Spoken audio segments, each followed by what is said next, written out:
Tutatizama mzozo unaoendelea Sudan Kusini. Chama cha upinzani kimesema kukamatwa usiku wa kuamkia leo kwa makamu wa kwanza wa rais Riek Machar kumeyabatilisha makubaliano ya amani ya mwaka wa 2018. Mkataba huu uliomaliza vita vya wenyewe kwa wenyewe ulikuwa jiwe la msingi wa utulivu wa taifa hilo. Waangalizi wa kimataifa na kikanda ikiwemo tume ya haki za binadamu ya Umoja wa Mataifa nchini Sudan Kusini wameonya kuwa kushindwa kuiheshimu mikataba ya amani kunaweza kuchochea nchi hiyo kurejea katika janga kubwa la vita na kutishia maisha ya mamilioni ya watu. Hapo awali nilizungumza na Omar Mutasa, mchambuzi wa siasa akiwa Kampala, Uganda, na kwanza nilimuuliza uzito wa tukio la kukamatwa Machar.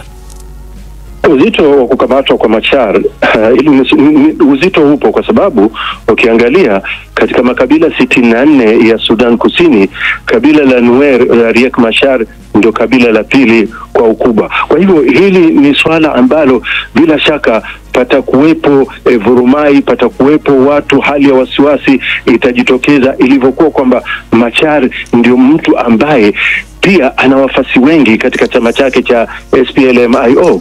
Naam, na kuhusu mkataba huu wa amani ambao umekuwa ni tete tangu wamesaini Machar na aliyekuwa bosi wake Salva Kiir, itakuwa katika hatima gani sasa? Kuna jambo moja lazima tufahamu kwamba licha ya kusaini huu mkataba, Rais Salva Kiir Mayardit ana uwezo kuliko kiongozi yoyote katika nchi ya Sudan Kusini. Hata katika huu mkataba waliosaini mwaka 2018 bado Rais Salva Kiir ana uwezo wa kuamua analoweza kuamua ili kulinda maslahi au kulinda usalama wa taifa. Kwa hivyo hili ni jambo ambalo sasa hivi yeye mwenyewe anaonekana kwamba kakubali kulivalia njuga, kuona vipi wataweza kulipatia ufumbuzi.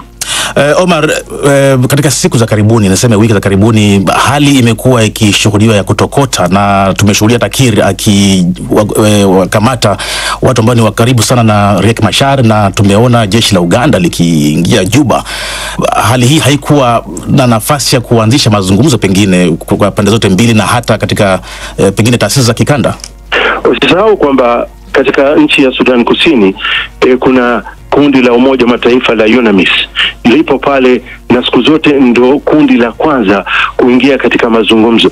Licha ya hivyo kuna kundi la IGAD. Haya makundi yote yapo, si kwamba hayapo, yapo, lakini kuna wakati kwamba inaonekana kwamba kama Waswahili wanavyosema kwamba maji yamezidi unga, ushafahamu. Sasa hii inaonyesha kwamba inabidi wengine waweze kuingia katika swala hili, kujaribu alau kulipatia ufumbuzi. Katika mkataba huu Machar na Kiir waligawana madaraka. Kuna nyadhifa ambazo Machar alipewa, lakini nini hasa kiini cha tukio hili? Kwa sasa hivi tukiangalia kiini cha tatizo hili, naweza kusema kwamba haya mapigano ambayo yalikuja kutokea kaskazini mwa Sudan Kusini kwenye jimbo la Upper Nile, ambalo hilo ni jimbo linaendeshwa na Riek Machar, na kutokana na hili kundi ambalo White Army kama linavyoitwa, kwamba serikali ya Rais Salva Kiir kudai kwamba ni kundi la SPLM-IO, lakini SPLM-IO wamekuwa wakikanusha swala hilo kwamba wao hawahusiki kabisa na kundi hilo. Na usisahau kwamba serikali ya Sudan Kusini ina mpango wa kunyang'anya silaha vikundi vyote hivi vya kijeshi ambavyo bado vimo ndani ya Sudan Kusini. Kwa hivyo hii purukushani iliyotokea Nasir kule katika Upper Nile, ambalo ni jimbo la Riek Machar, katika mkataba wa amani waliosaini, nadhani wengi walioko kule wameghadhabishwa na hatua hii, kwamba jeshi la wananchi wa Sudan Kusini waliingia pale wakafanya vurumai na kuwakamata au pengine na watu wengine kupoteza maisha yao. Huyo ni Omar Mutasa akizungumzia hali nchini Sudan Kusini, na nikukumbusha kwamba Rais wa Kenya William Ruto amesema amezungumza kwa simu na Rais Kiir kuhusu tukio hilo pamoja na viongozi wa Uganda na Ethiopia, na amemtuma mjumbe wake kwenda Juba kufuatilia hali na kurejesha majibu. Ni story ambayo tutafuatilia tena katika matangazo yetu, lakini nikufahamishe tu kwamba tunaomba radhi kwa hitilafu ambayo imejitokeza. Tunasikika kwa sauti lakini video imetoweka, lakini mafundi wa mitambo wanashughulikia swala hilo.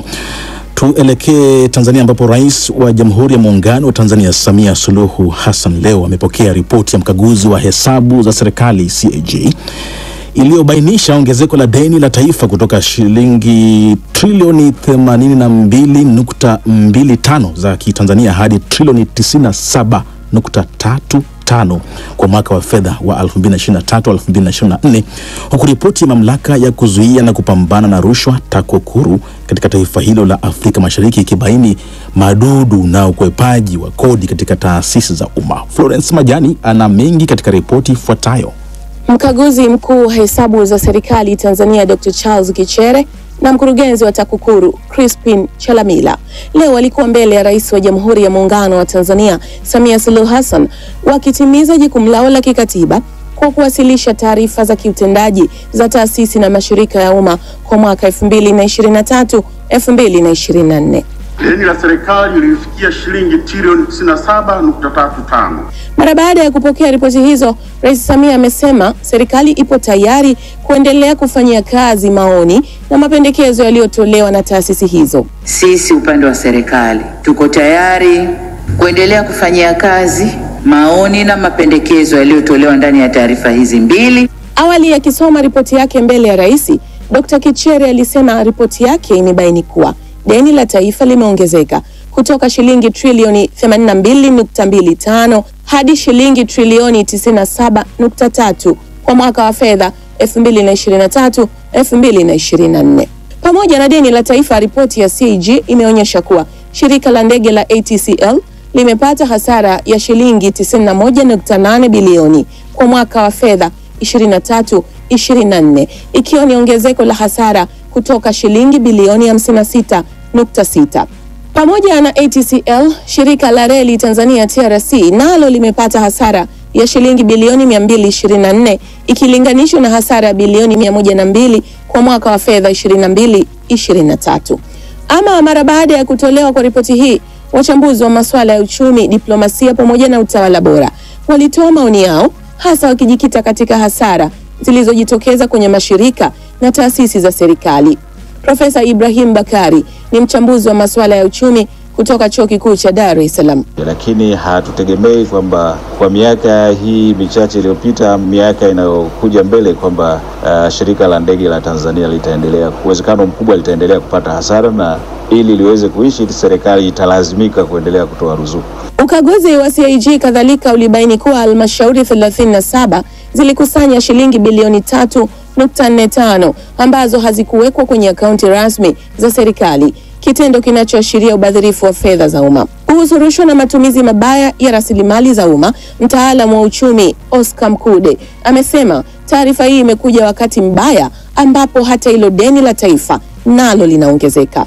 Lakini katika hali yenyewe ya haraka ni viashiria vya kwanza kabisa vya rushwa. Ni jambo ambalo linasikitisha kwa sababu linatokea katika wakati ambapo deni la serikali linakuwa. Rais Samia amehitimisha zoezi hilo kwa kuwaeleza viongozi wa serikali walioshiriki hafla hiyo kuwa ukaguzi na uchunguzi uliofanywa unatoa taswira ya kuongezeka kwa ufanisi katika matumizi ya rasilimali za serikali, kukuza uwazi na uwajibikaji na hatimaye kuleta utawala bora. Florence Majani, DW, Dar es Salaam.